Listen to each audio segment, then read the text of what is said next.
Bismillahirrohmanirrohim. Assalomu alaykum va rahmatullohi va barakatuh. Bizlarni yaratib musulmonlardan qilgan, sog'i salomat Ramazon oylariga yetkazgan Allohim o'zingga hamd sano va shukronalar bo'lsin.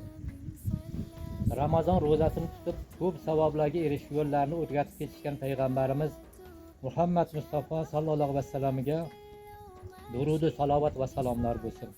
Bu kishiga ergashgan zotlariga so'zi bizlarga Allohning rahmat mag'firati, Muhammad alayhissalomni shafaatlari bo'lsin va ro'zadorlarga kiradigan Rayyon darvozasidan kirishni hammamizga nasib qilsin. Ramazonda qilingan farz ibodatlariga 70 barobardan ortiq nafl ibodatlariga farz ibodatlarni savob berilar ekan. Qishlog'imizdan saxovatpesha birodarlarimiz yig'ilishib savobli ishga kirishibdilar. Ulardan Alloh rozi bo'lsin. Ularni bog'roqlariga, dasturxonlariga, suvlariga barakotlar berib, ulardan Alloh rozi bo'ladigan amallarni qilish nasib eylasin. Ikki dunyolarni obod qilsin. Nasib qilsa bu boshlanishi. Yana qayta Ramazon oyida foydalanib qolishni hammamizga nasib qilsin. Niyat qilganlar qo'shilishi savobli ishlarga erishib qolishlari mumkin.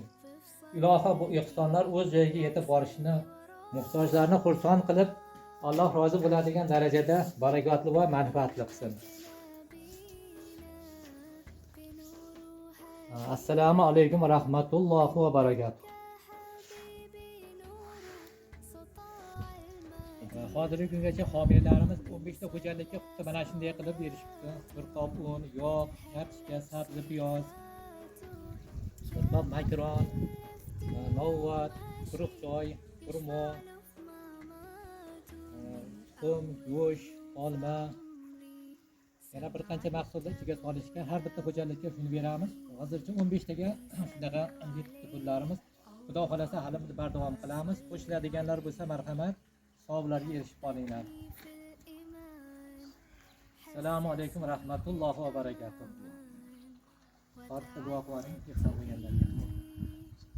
Allohim mana shu ihson qilgan birodarlarimizni umrlarini uzoq qilgan, rizqlarini ulug' qilgan, topganlariga barakat bergan, bog'roqlariga, savdolariga barakat bergan, barakatdan o'zing rozi bo'lgan amallarni qilishib, hajlarga, umralarga qayta borishni nasib eylagan.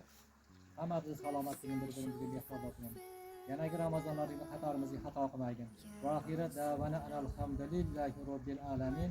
Ihsonlarni o'z joyiga yetib borishni o'zing nasib qilsin. Allohu akbar. شرف لقى صحبتك وخطي في صفوف أمتك واتحامى فيك محمد نبينا بنور هدينا من مكة حبيبي نور سطاع المدينة يا حبيبي